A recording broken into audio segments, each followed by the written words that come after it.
Hey everybody, it's Charlie from Daily Motor. This is not a usual review.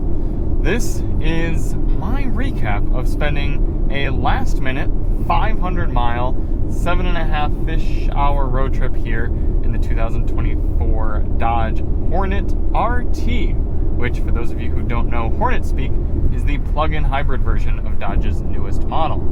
So this is a compact crossover, I suppose would be the proper classification for this size of vehicle, and it's featuring, admittedly, a motor that I do not know the size of. I'm assuming it's a 2-liter turbo with the plug-in hybrid, the aspects, the electric motors going on top of that. But what makes this different than our traditional loan is traditionally when we're reviewing new vehicles, we work with the manufacturers and we get a loan either at our home, at our place of residence. For me, that's out in Southern California, or at an event that the manufacturer is hosting, or possibly if we're taking a trip to a major metropolitan area, we can work with the manufacturer and set something up so that we can spend time in something like a manufacturer's vehicle. Like, for example, a month ago I traveled to Atlanta and then picked up a BMW X1 there and was able to shoot a review on it. But in this case, I had to get a rental vehicle last minute,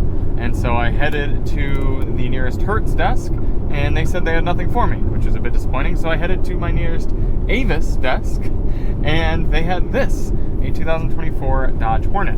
And I was a bit disappointed when I saw that it was a Hornet, not just because it was a Dodge Hornet, but more so because I had chosen Toyota Camry or similar. So I was expecting to get a family sedan, and instead I got this compact crossover. And when I was in a rush, I was in a hurry, and so I walked out to the where the car was parked in the stall, and I almost turned around. I did actually go back into the office, and I said, I was going to go back to the guy and say, hey, I was kind of expecting a sedan. Is there anything else? But someone else in the line had already stepped up and he was helping them, and I didn't want to be that person going in and complaining about the car right away. The only reason I kind of had an issue was just because I knew I was going to be hopping right in the car and doing 500 miles of driving, and I wanted a fuel-efficient vehicle, and I could have chosen something smaller. They had like a Jetta class or even smaller than that, but I didn't want to be in something that was a super basic car, because for only another $20 or so extra, I could get into what I thought was going to be something like a Toyota Camry, which is still just as efficient at highway driving as a smaller vehicle, but more comfortable and quieter and everything. So I was disappointed that I have this, because this only gets about high 20s on the highway, which is not fantastic fuel economy. And I've been going allegedly above the speed limit for most of this trip because I am a bit late getting to where I need to go down here in Knoxville, Tennessee. So I knew I was going to be going quickly, and I wanted something aerodynamic. This is the plug-in hybrid model, but that doesn't help me when cruising here on the highway. If anything, it makes it worse, because a plug-in hybrid is heavier than a standard hybrid, or even better, just a standard gasoline vehicle. So I'm lugging around more weight for no benefit. And I especially say no benefit because despite this being a plug-in hybrid vehicle, I hopped in, and of course it was entirely depleted of charge. So it was just a full tank of fuel and no sort of electric assistance helping for the whole trip. So I have no idea why Avis would even have plug-in hybrid vehicles in their fleet, because it really doesn't help anybody if they're in most driving situations. I mean, a plug-in hybrid is pretty much only good for if you've got affordable charging at home or at your place of work and you want to be able to drive as an electric vehicle for part of that time. But I decided, you know what? I hadn't gotten in a Dodge Hornet yet because, frankly, I haven't been that interested in reviewing one as a full week loan at home. They are not selling super well. I'm not a huge fan of them. I don't think they're a very compelling model, so I haven't bothered. But I was like, all right, maybe God's telling me, hey, Charlie, it's time you spend some time in a Dodge Hornet. So that's all the background, and because I'm running late, that is why we're not doing any sort of walk around. We're simply on the road, but I'll show you some photos of the car that I took before leaving the rental facility. So this is not a typical review like I'm at home and like I spent a week with the car and I've soaked in it and I've driven it in a lot of different situations and a lot of different roads. No, this is purely a review in what is the Hornet like to get in, drive right away, and then be done with as soon as possible. And gotta say, it's not that bad. I'm actually remarkably impressed with how quiet it is in here. In fact, is this dual pane glass? No. Alright. Close that back up. It's not even dual pane glass, and yet it's pretty quiet in here. We're doing 80 miles per hour, and wind noise is good. You don't really hear the motor going along at all. You hear the littlest bit of kind of lower exhaust note, but they actually have nailed the quietness of the cabin as well as the powertrain tuning pretty well. Now again, I haven't been driving it in a lot of city driving or any spirited driving, but some stop and go traffic, had to stop once for fuel, which we'll get to that point here in a moment. But whenever the engine kicks off and it runs on electricity for a little while and it comes back on, that transition is virtually seamless. So Dodge and Stellantis have done a pretty darn good job at calibrating their hybrid powertrain here. And I remember that being the case in the Pacifica plug-in hybrid as well. So they do a pretty good job at the general driving characteristics of their engine and hybrid setup. Ergonomics also have been good. You've got a little slide-out armrest here. Despite being in the seat for nearly 7 hours at this point, I'm not particularly uncomfortable. I'm getting a bit ready to be done, but I've got 4-way lumbar adjustment on this RT model, as well as looks like 10-way adjustment outside of the lumbar. So good amount of adjustability. We've got steering wheel that telescopes in and out and goes up and down, and I've been able to have just a nice position to put my arm, elbow. Yeah, we've got soft spot for elbows on both sides. The screen isn't as far away as it is in some new models, so despite it being a little on the smaller side here, I've had my wireless Android Auto going. I've got the information I need. We do have most of our climate controls down here physically. I did need to go into the comfort screen once, which remarkably loud touchscreen beep right there. I haven't bothered to try to turn it off, but it's very annoying. I have had to go into this screen and turn sync on in order to synchronize my temperature with the passenger side and this dual zone climate control. But climate has been keeping me cool. Let's start getting into some of the things that have bothered me about the Hornet RT on this trip. First of all, more to the point of I don't understand why they would have this model in a rental car fleet. This is only an 11-gallon fuel tank. It's 11 and change, like 0.3 or 0.7, something like that. Essentially 11 gallons. And when you're getting below 30 miles per gallon and 11-gallon fuel tank, you're barely able to go 300 miles on a tank of fuel in this car. And this is a compact crossover. It's a car that's going to be used for some significant driving. So the fact that I have had to cut it close on this trip with fuel twice now, just in order to make a stint of driving that I want to get done here in a reasonable amount of time, that's frustrating to me. And maybe as an owner, it wouldn't be quite as big of a deal, because I'd essentially just be planning my fuel stops out when my passengers need to stop and use the restroom. But for me, someone who is able to turn 4 or 5, maybe even 6 hours with, first of all, without, go ahead, Graham, go for it, without stopping at all, or perhaps I want to maybe not stop at a fuel station, but maybe just swing off at a rest stop and then keep trucking. That's frustrating to only have about 300 miles of usable range. And I get that their argument's going to be, oh, well, most people are going to be using it as a plug-in hybrid, and so the fuel range isn't going to be a big deal. Okay, I get that, but really, they couldn't have squeezed an extra few gallons of fuel somewhere in there? And again, then why is it being used as a rental car? Avis, Dodge Fleet, whoever's selling this car to the rental company. We're seeing here now that I've got 46 miles of range left. I've got 32 miles to get where I need to go, and then I should be able to nurse it to a fuel station after that. But I've only been on the road for something like 3 hours, I think. I mean, I'm totally good to keep going, so that's frustrating. Next, the adaptive cruise control is too conservative. I've got it on the closest following range right now, and we'll see it following this car.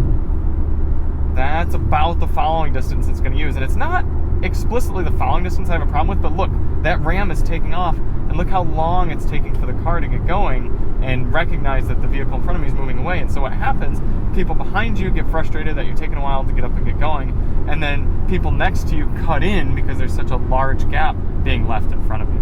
So I've had situations today where people get frustrated, come around me on the right, and then eventually I'm like, oh no, don't worry, my car's catching up here. And it's also an issue when you do want to get back over, you do want to be in the right lane, but the cruise control slows down way too early. So I have to block people in the left lane because I have to get over so early because the car is going to slow down to the car in front of me. And trust me, we drive enough new vehicles on the highway. I do a highway fuel economy test in just about every car I get at home. So I drive them all for 100 miles on the highway at minimum. I know what the modern adaptive cruise control systems are capable of, and this one is too lazy at the closest following distance. This is actually getting really close on my fuel range here. It's making me a bit uncomfortable. I don't know if this is an issue with my device or with the vehicle, but when I've connected to Android Auto and I'm listening to media, and then I decide to go to a different media source, either USB or FM at this point, and then I come back to Android Auto, my media no longer plays. So you can see here, volume is up and nothing is playing. And I've tried YouTube Music, I've tried my podcast app, Pocket Casts, and it's not working. So I've had to disconnect my device and reconnect it in order to get the music playing again. There's a possibility it's related to my phone. I've had some glitchiness with the Pixel 8 Pro, so I don't want to pin all of that on the Dodge Hornet, but I will say that I've had this phone for 6 months now, and I've never had that specific issue crop up with any of the other vehicles we've had. Next, this is frustrating to me, and when I was stopped, I looked up how to fix this, and there might be a way to bury into the menus somewhere and remedy this, but there's no way for me to see an active fuel economy readout while moving in this car. So we've got the speed right now on the gauge in front of me, and I scroll down, and I see this performance screen, which is actually giving me fuel economy readout, but for some reason it's in kilometers per liter. And my speed is in miles per hour, so I don't know why it's giving me the fuel in kilometers per liter. It's probably a setting I can change either when we're stopped, or maybe it's in here.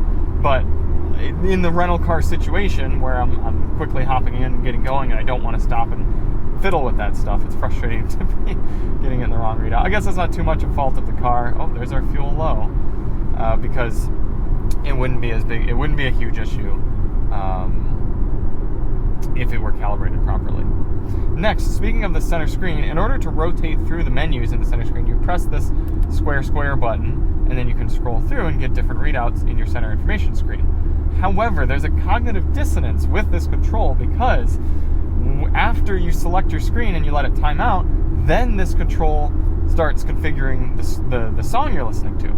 So I've had multiple times driving around today listening to a podcast where I wanted to scroll into different menus of the screen there, and I forget to press this button, and I just go to scroll through the knob, and then it messes with the music that I'm listening to or the media. So yeah, it's a bit of a cost-cutting measure there that was frustrating.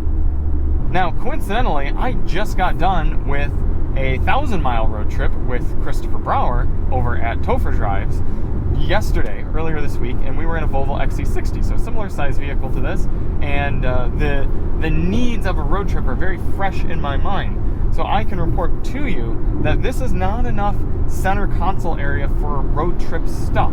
When you're out road tripping, you've got drinks, you've got cell phones, you've got sunglasses, you've got books maybe, you've got other devices, snacks, and there's 2 cup holders and then a little area which in the RT Plus I assume would have a wireless device charger, but in this is just an area to put something. That's it for your center console storage. You've got all this stuff, this valuable space being taken up by this big shifter. This should be storage area. There's nothing underneath, and there's no more right here, and it's not a very, it's actually a very small center console as well. So I'm using just my phone and a cup, and I'm already having to put things on the center or on the passenger seat because there's not much space. I am going to hopefully attribute this to the fact that this is a rental vehicle, and even though it only has 2,000 miles on it, and I only had 1,500 when I picked it up today, it's probably had a rough 1,500 mile lifespan, but there is a front end vibration in this Dodge Hornet, and I'll show you here once I straighten out after this corner.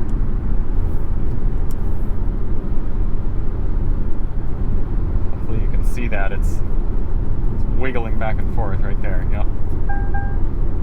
Now, to get this plug-in hybrid Hornet, you gotta spend at least $45,000 MSRP. Now, that's not to say that you'd be spending that much at the dealership. There's probably money on the hood on these things already, but the argument for me, for the plug-in hybrid for this model, it's just not there. Now, I don't know what pricing is for the non-plug-in hybrid off the top of my head. It probably starts around $30K and goes up from there.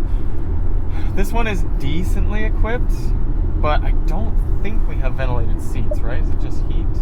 Yep, just heated seats, no ventilated. I don't think we have a 360-degree camera system. It's a hard sell considering you could get a Toyota RAV4 Prime SE, if you can find one, for about the same price. You could get the Ford Escape plug-in hybrid for about the same price. There's things that this Hornet does decently. Like I said, it's very quiet in here for the class.